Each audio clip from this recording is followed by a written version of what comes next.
Hello, good evening, everybody. This is Lottie Passell-Syms here, doing the live with you on this Tuesday evening. We are going to talk about conflict styles. We're going to talk about attachment styles, and then we're going to talk about communication and a few other things. So let me get started, and hopefully people will join as we go through. As you know, this is a Facebook page that we've got plus 200 plus people on now, which is fantastic. And this will be put out on the Facebook page when I finish recording. So yeah, if you want to come and join me, please do. That would be wonderful. And let's look at what I'm going to talk about. So couples argue, which actually is okay. We want our couples to argue. When I get couples come into me and the energy is not there anymore, they can't be bothered to argue anymore, that concerns me. But all the time we have the inclination to argue with each other, to have a point of view, to get our needs across. There's energy within that relationship, and that's really, really important. Because that's what I can work with and help the couples to invest in each other and to start hearing each other and from a different perspective. So we're going to look at the attachment styles. No, we're not. We're going to look at the conflict styles first of all, and we're going to go through them.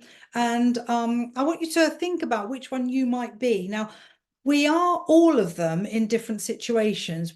We wouldn't be able to say we were just one of them, because in a different situation, maybe a work situation or a relationship situation or a family situation, we would actually probably use something different than what we would normally use. But we will find that we will come back to the one that we're most used to. So let me go through them. So competing is assertive and uncooperative. So when we're competing with each other, there can be two elements to that. The first element is we're competing to win. Okay, so it's too conflictual.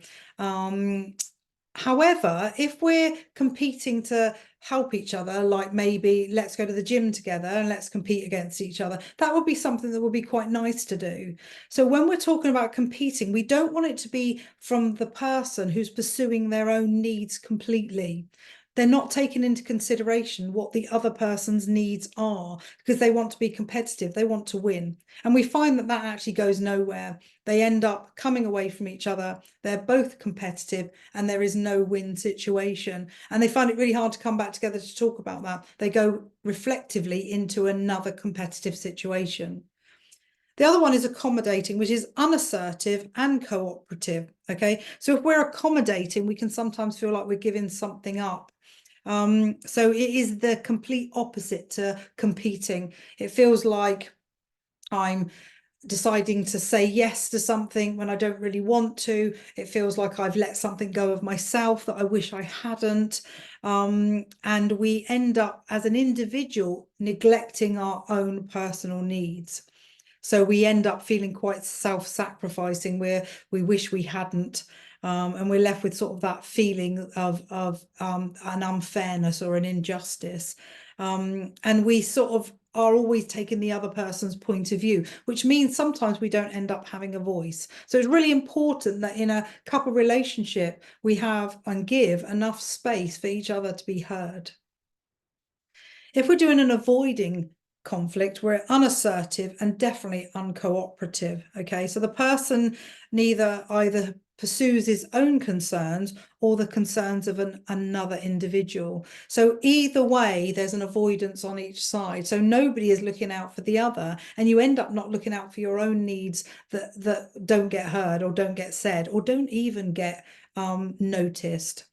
So avoiding might take the form of sidestepping an issue, postponing an issue, procrastinate, can't say that word, really thinking about that issue, ruminating about that issue. And sometimes it can feel like there's the withdrawing of it feels like nothing ever gets sorted, so everything is put under the carpet. I will mention that sometimes people avoid because they're flooded by too much. If one person's pursuing a potential situation or wanting something from the other person, they will get flooded by that and withdraw. But what we're trying to do is actually come back with each other and be able to say what happened there. If we keep putting everything under the carpet gets all lumpy and then we can't walk across it anyway. So we haven't got a bridge to each other. Then we've got collaborating, which is both assertive and cooperative. Okay, so the complete opposite to avoiding. Collaborating involves an attempt to work with others to find a solution that can satisfy both of the people on both of the sides. Okay, so collaborating between two people takes the form of exploring what's happening within the argument. Actually, how can we find a creative solution to go forward with this? So instead of one person standing back and avoiding, they're coming back and going, collaboratively, can we find a way forward so we don't argue about this again? Can we find a resolution that can actually take us one step? So we're leveling up the relationship to not keep having that argument again. So actually, if you notice arguments, they are a different narrative, but they end up being the same thing. So we might find 3 or 4 ways of trying to get our needs met within a relationship by having the same argument again and again. But if you drill down really deeply, it's actually the same argument. There's something that's actually not being given. Then we've got compromising. So, and it can be assertiveness and cooperativeness. However, when we're compromising, we again feel like we might be accommodating and giving too much up. So that's why you won't hear me use the word compromise, because even when I say the word, I can feel like I've just let something go and I don't want to. When we negotiate something, it feels like we're more solid. We have the opportunity to hold on to ourselves whilst negotiating another point of view of the other person. So we're saying, what's your take on it? What's my take on it? And how can we meet each other in the middle? So again, that bridge to meet each other across, not one person going right the way across to accommodate the other person and vice versa. So compromising can seem like we've just given up something. And if we do this within the relationship, we end up having resentments. And clients who come and see me are full of resentments. Okay, right back 20 years ago, 15 years ago, 9 years ago, they are festering, they are there, they haven't left. They might not be talked about, but there will be something in the conflict style that will set up a resentment that will then stay. Okay, so resentments stack. They don't disappear. They are always there. And the only way to get rid of a resentment is to actually bring it to the fore. So one of the things I do in my couples work is I say you can bring 3 resentments. Okay, things that feel like they are ruminating. You've mentioned them quite a few times in an argument. You were meant to remember when I did that for you. I did so much for you. I resented that because I didn't have the opportunity to do something myself.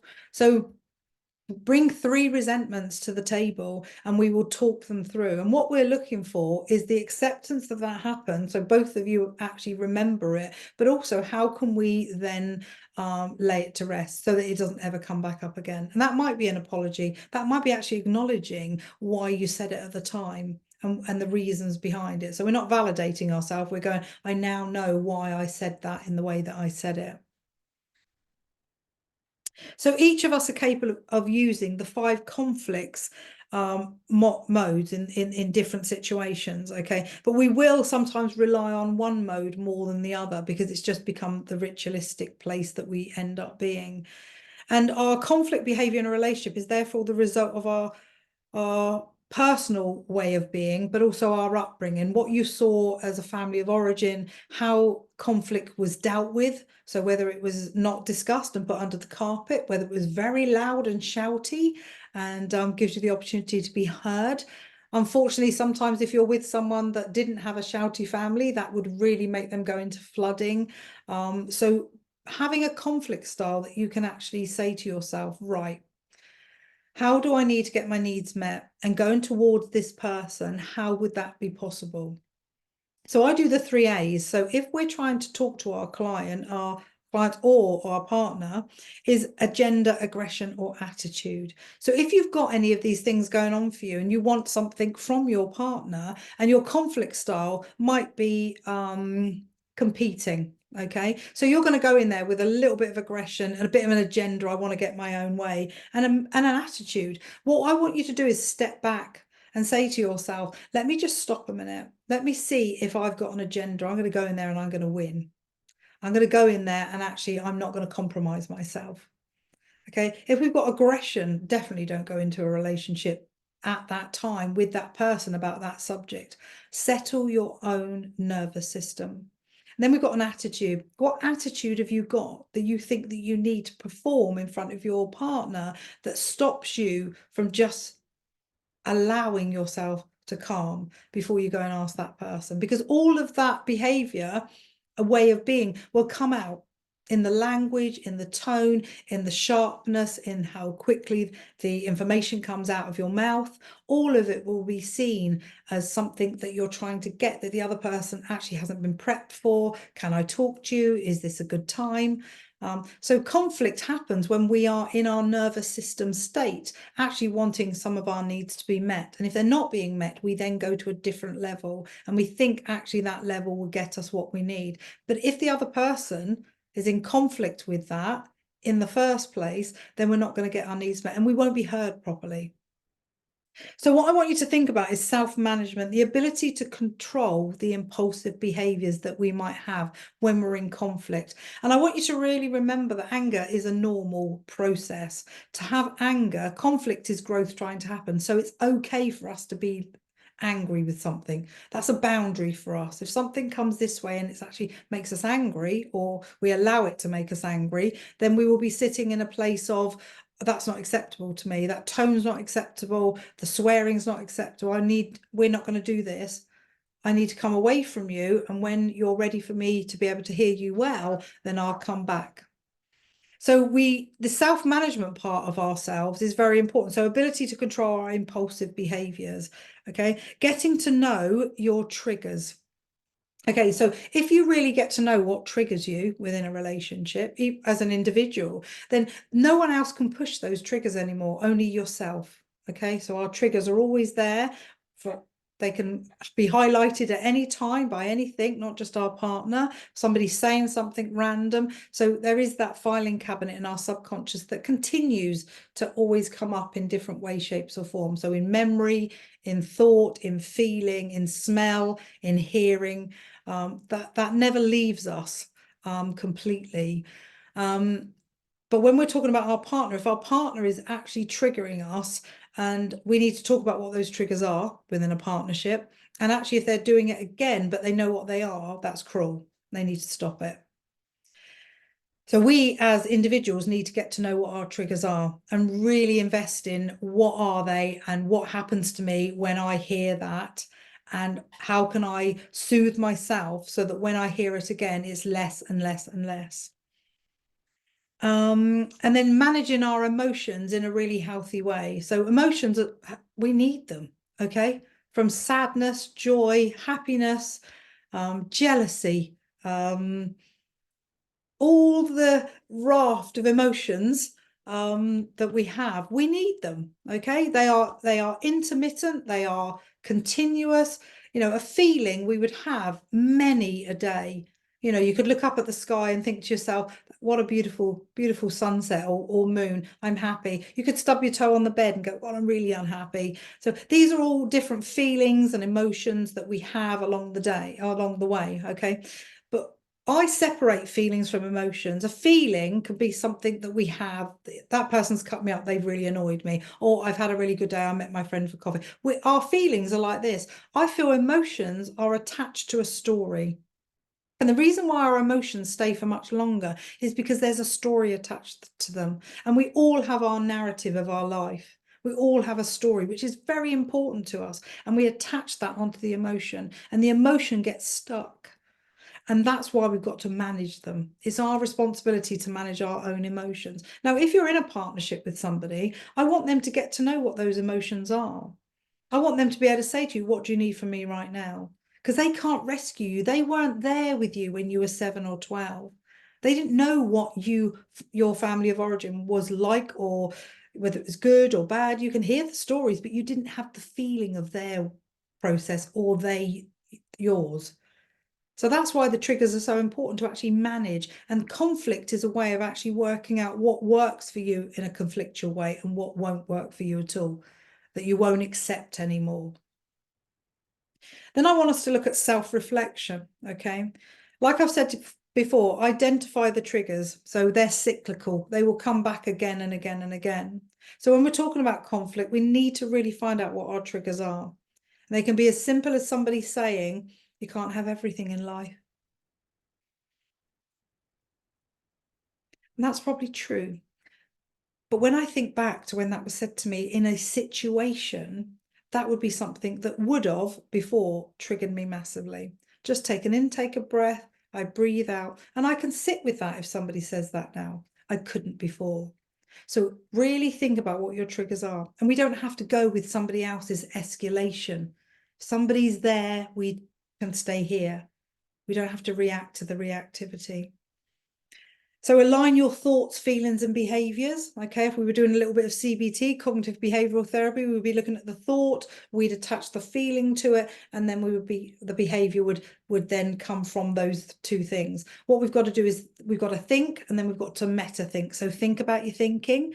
The second thought, would that feeling be a little bit less than the first thought that you had? And would the behavior change if your feeling wasn't as strong as it was before? Then I want you to reflect on the impact of your outburst to other people. What does that look like? Okay. If you had it filmed, or you were looking in a mirror when you had an angry face, or what does that look like to the other person? Because there's an impact within relationships. You can only go so far. So when I talk about spiking and going towards your partner, venomous, toxic, not coping, you're not coping if you're going toward them like that. Something's happened to you that you feel that it's okay to do that. So think about the impact on others. Also think about the impact that you have on your body. The cortisol levels are trebling, if not more. Cortisol is great if we need to go towards, or we're doing athlete stuff, or think we need cortisol. But when we go to that really high place of out of control, we then have too much in our body, and it's really hard to calm down from that, and it's not good for us. So our job as responsible for ourselves, okay, is being able to do some self-reflection. What took me to that place? How did I allow myself to get there? What could I do differently next time if this actually happened again? And like I've said to you before, the arguments are cyclical because you're not getting your needs met. There's too much shouting, too much rupture, hardly any repair. So we go round and round and round. And what I want you to also do is gain confidence in believing that you can actually make a change in the conflict process.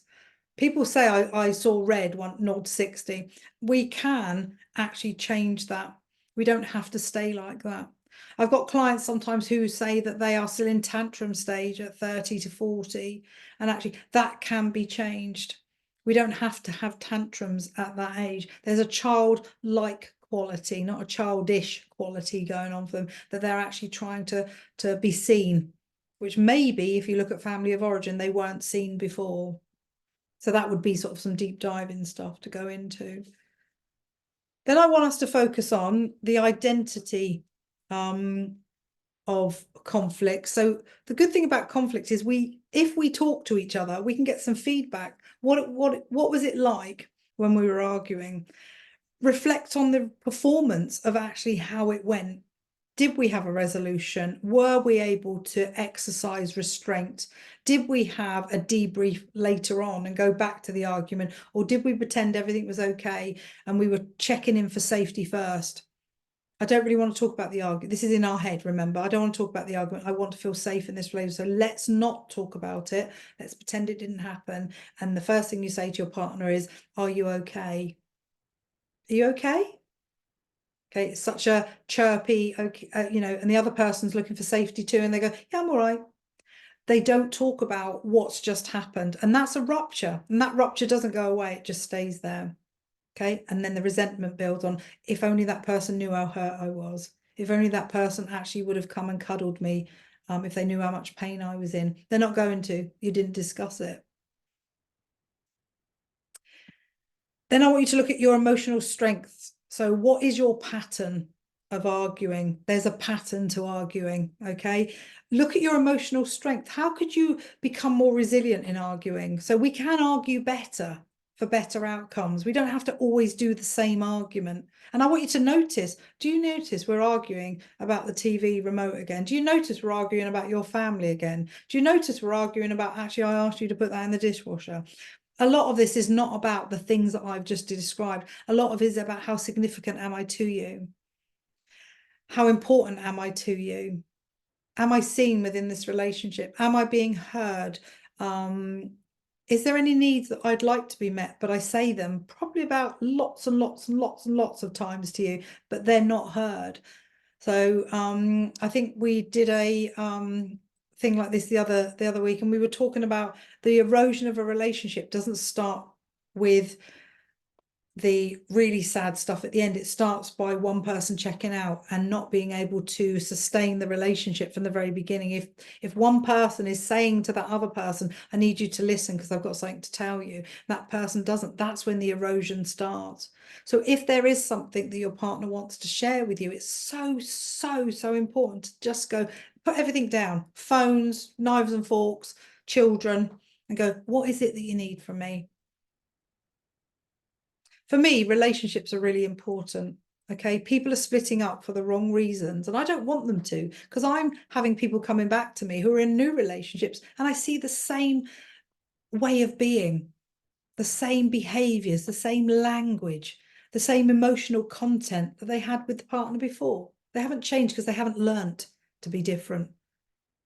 If you're going to argue today, make sure you make it a good argument and you have a point. And you're asking, would this be possible for this need to be met? Is this available to me? And if it isn't, why isn't it?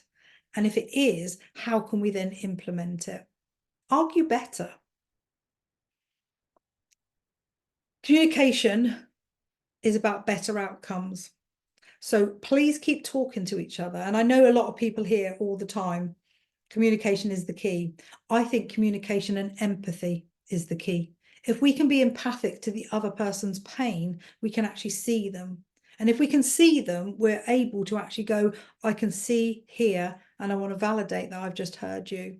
If you're able to do that with your partner, your argument will change completely. Remember, David Schnartz talks about conflict is growth trying to happen. Okay, I'm going to talk about attachments now. Okay, and most of the attachment things that I've been on are full.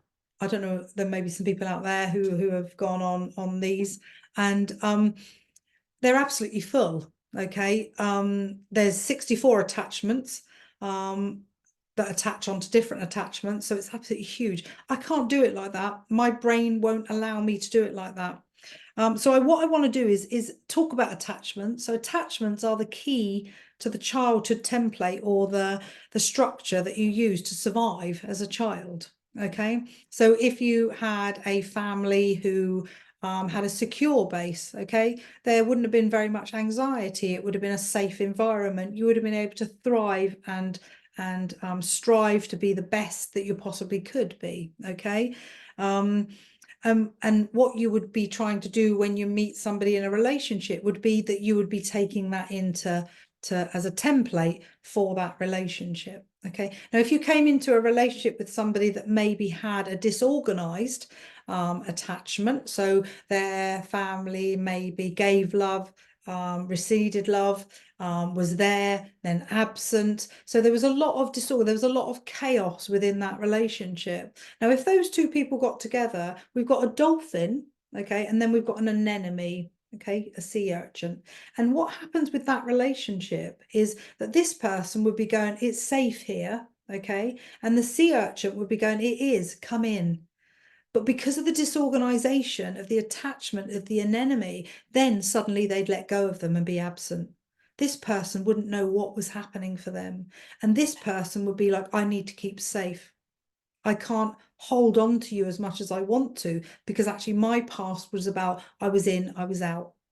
You were there, you were gone.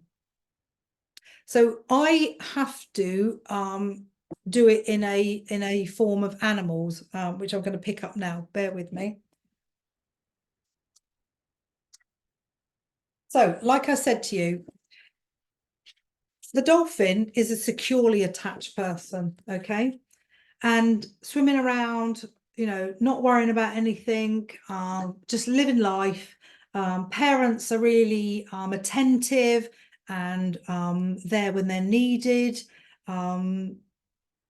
Yeah, all of the things that you would want for a safety attachment to the parents, lack of anxiety, knowing that you were in a safe environment. Okay, so this is what we all need to strive for, to actually find a place where we think to ourselves, do you know what, I'm a dolphin. Okay, I've differentiated, so I'm an I think of myself as an I. So what that means is the work that I've done on myself, I know myself enough to notice things like red flags or emotional,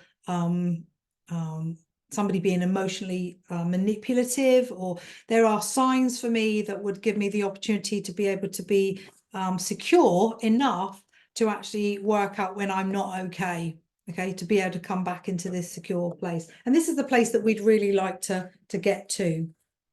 Okay, then we've got the turtle. Let me go to the anemone first. So this is what I was talking about before. If you meet somebody with a secure attachment, then you've got somebody that's disorganized. It says here, wants closeness, but is fearful of it. Now, you would be as a child if your parents said, come here, and then next minute they would go, get away from me, or I haven't got time for you. So there would be that intermittent, I'm safe, I'm not safe. But if they get into a relationship with somebody who's come from a secure attachment, yeah, they then make that way of being, like pull you in, like those little things do, okay, and then they spit you out. Okay, what will happen to the secure attachment will be that they will end up as an octopus.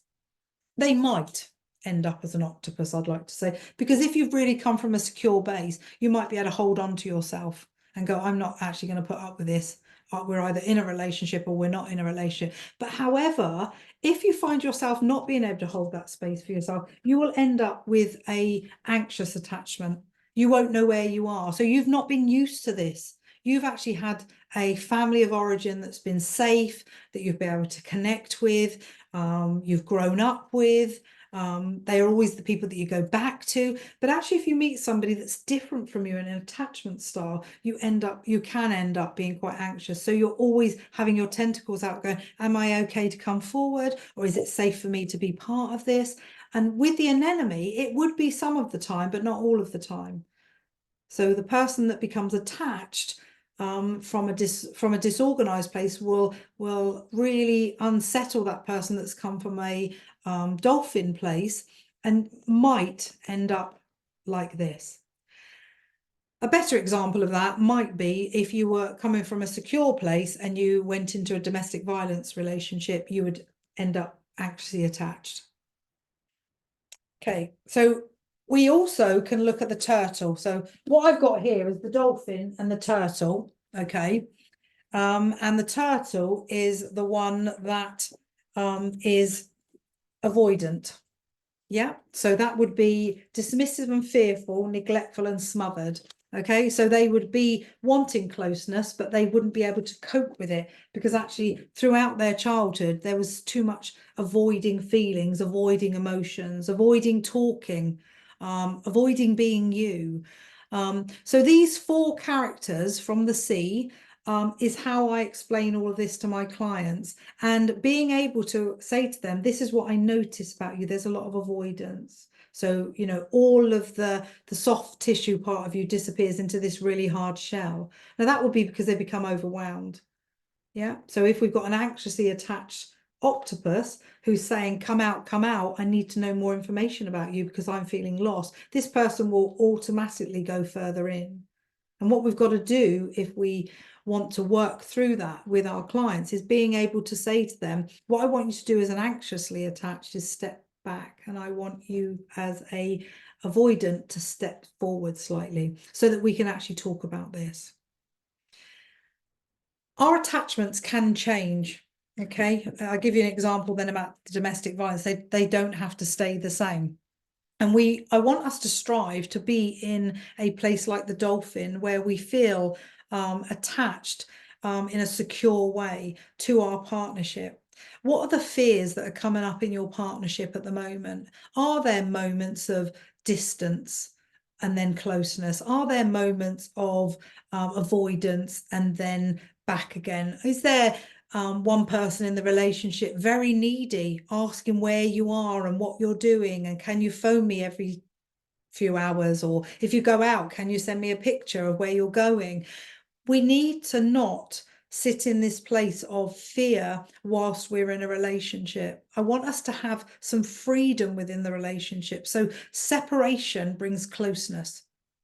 Now, when we look at the attachments, that doesn't make sense, because what we're saying is all of these attachments can make us feel, apart from the secure one, they are insecure.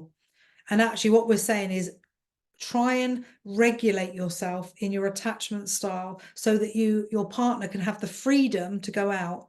I know it's really interesting when you say to your partner, you need to be back by 11. There's something about us as human beings going, I don't want to be told what to do. If you say, have a fantastic time and I'll see you soon, and I can't wait to see you, and I'll be awake when you come so we can talk about how you got on, they're back by 10. Because they've got the freedom of staying longer if they want to, or coming home sooner. So we need freedom. We don't need restraints in relationships. What we need is that freedom. So separating in a activity way, going out with your friends, going out with your family separately from your partner, and being able to be closer because of it, because there is that freedom. Yeah, we don't own anyone. We're gifts to each other, to bring the things that we've already applied to ourselves. So bringing our happiness, bringing our confidence, bringing our expertise, bringing our sexiness, bringing our humor. We've got to navigate that for ourselves to bring into a relationship for it to be enhanced.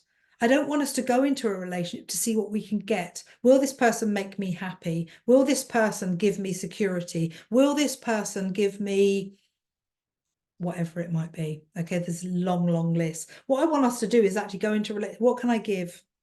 What can I give to this relationship that would enhance it, that actually we then become closer? Attachments are really, there's a complexity to them, but actually for me, being able to work out all the attachments, I'm visual. I need to have a visual representation, which obviously I love to see. You might have noticed that. But also these figures really play into being able to think about what you're like. Do you notice when you're the turtle and you're avoidant that actually everything goes in? Don't want to be seen, don't want to be touched, don't want to be recognized. You want to absolutely isolate yourself. And what you're doing is you're trying to regulate yourself. You're probably flooded and you're trying to regulate yourself and come back out again. But sometimes we then avoid what we need to talk about. As soon as the person says, can we talk about what happened last night? You go back into that place. Okay. If we've got somebody that's actually doing the tentacles and saying, I need to know, I need to know, I need to know, we've got to come to a place. And that's why therapy gives you the space to be able to go, this is your attachment, this is yours. How can we regulate it? Or how can we change it? How can we get you to a really secure base? That's not the other person's responsibility to do that. It's yours alone. No one is here to rescue us. We're here to be loved, to be cared for, to connect. Most important, to connect with each other. So I hope you found that useful. I love these. I absolutely love these. They're just really, really so useful. Okay, let's I've sort of mentioned it as we're going along. Repair attempts. Okay. I notice in the work that I do that when I'm talking to my clients, there are many repair attempts that are being put out there, but they're not caught in a net at all. Okay. And within a relationship, there will be somebody within that relationship who's not holding so tightly onto the conflict that will want to repair. They're exhausted. It's the same argument. I've heard it before. I wish we could go back to where we were. That sentence is a repair attempt. What was it like when you weren't like this? Give me an example. And somebody might say, we didn't argue like this. We never said those horrible words to each other. We didn't have contempt in the relationship. Yes, we did argue, but they never came to this volcano state. They were manageable. We would talk about things. We would work it through. We would kiss and make up. And we would both say to each other, yeah, I feel okay about that. For some reason, the rupture has changed. So the power struggle, we talk about Harville Hendricks. He talks about the ideal, ordeal, and real deal. When we see clients, and I want you to think about this as couples. If you are arguing about the same thing again and again, you are in the power struggle. You're not coming out of it. We need to argue, have resolution, and then move on and have fun and be silly and sexy and playful and adventurous. But what's happening is we're staying in the power struggle too long. We don't come out of it at all. We're just going back into it deeper and deeper and deeper. And that's why people come to that. They go, we cannot get out of this power struggle. We are absolutely entrenched in it. We can't see a way forward. Every time we do, we go, right, tonight's the night. We're going to talk. We're going to actually talk about what we need to talk about. And they go straight back into the power struggle. No one's saying anything different. No one's coming up with any idea about how the conflict could be different. And that's what we've got to look at. Do we need to talk about the same thing, or do we need to find another structure to go with it? So when you think about couples arguing, that's why I say time out, because up to an hour, because predominantly men will come in and go, okay, where do we go from here? And women will come back in and go, I want to talk about when I said this. So you're going straight back into it. We've got to find a new platform. We've got to go up one and find a new platform. Okay, what did you want from me?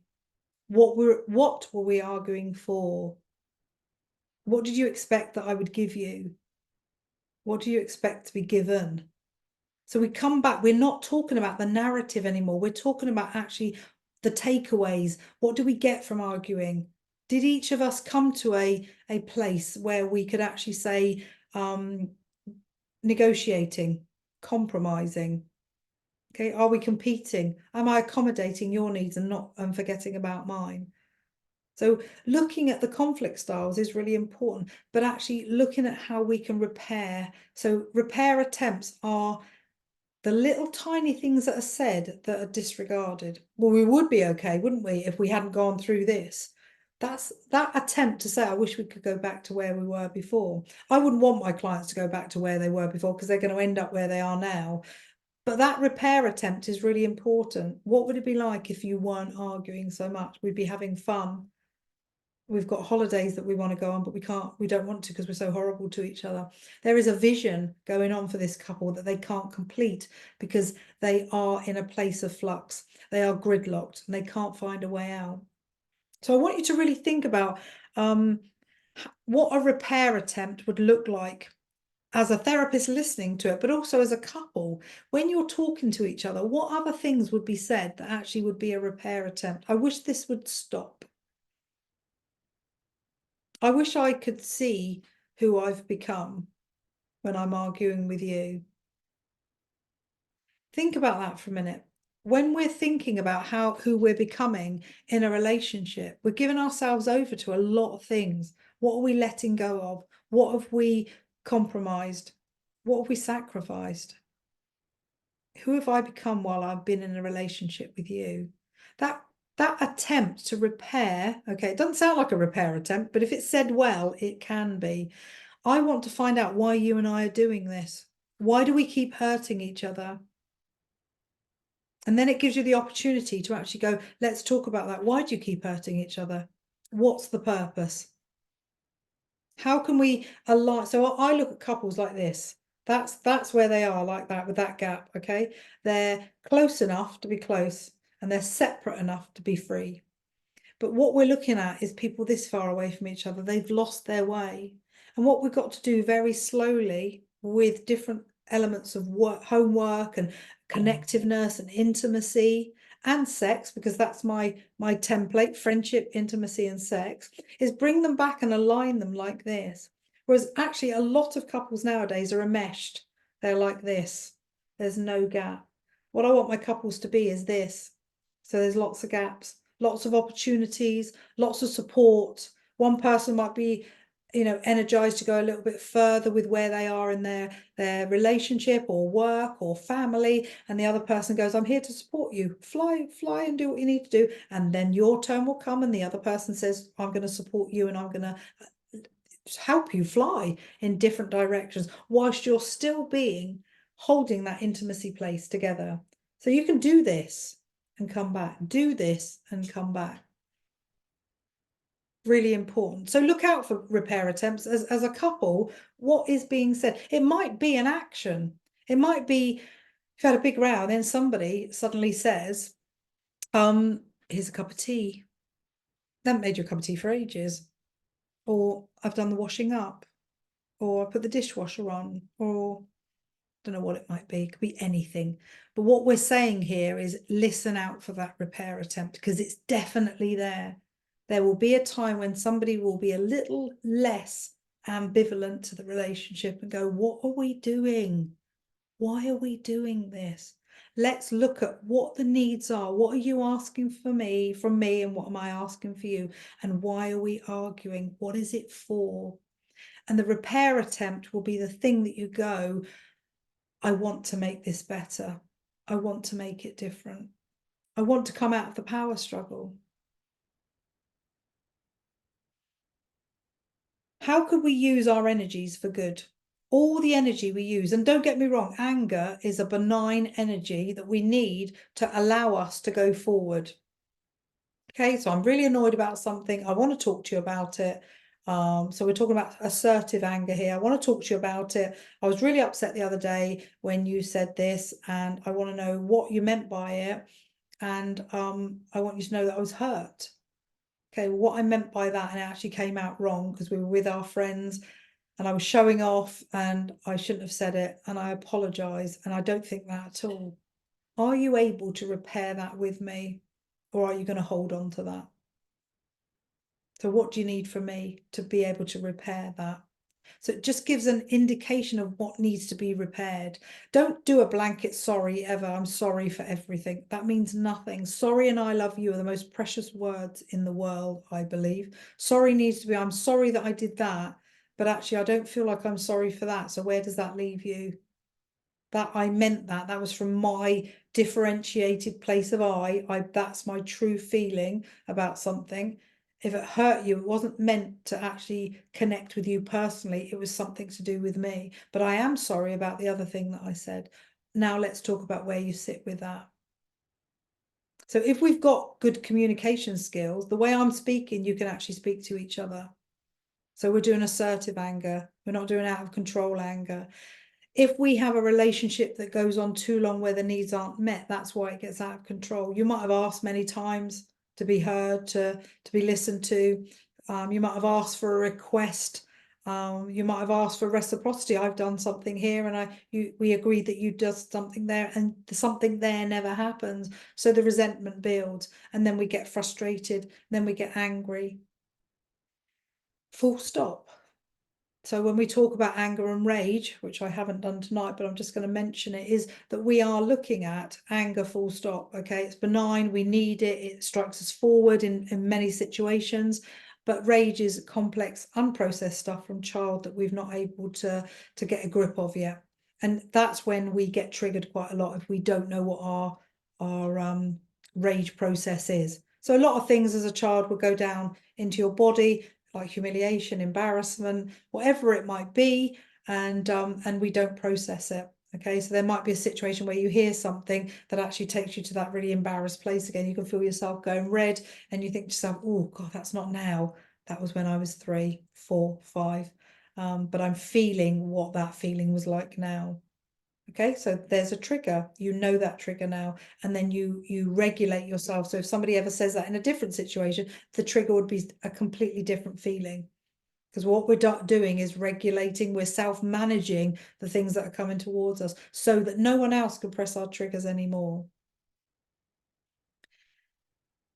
Okay, we've done 45 minutes. This is going to be put on the Facebook page, and we've covered conflict, which is normal. Okay, look at the conflict style and see what you are. It's really useful to find out what you are, because then you can actually go, right, okay, I notice I'm this and you're this. That's why we're doing this all the time. We're not getting anywhere.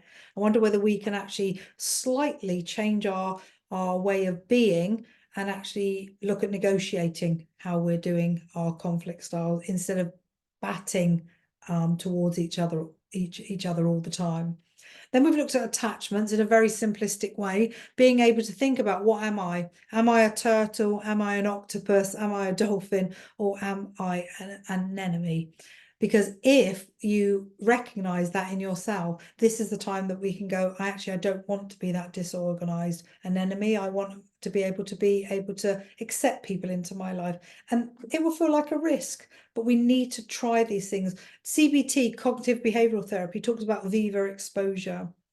And that is trying things out, okay, in very small doses, nothing that actually takes such a risk that you never do anything again, but just enough that pushes that boundary for you to feel that uncomfortability, and then allow the regulation to kick in and soothe yourself and go, well done me.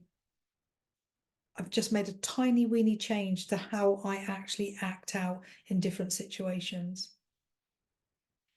Okay, I'm going to end. I hope people who listen to this, we're going to put it on the Facebook page, find this useful. Any questions, please put on the Facebook page. I'm always happy to answer anything, and come back to me with anything that you want me to talk about. I really enjoy doing the lives, and I hope you get pleasure from them. Speak to you soon.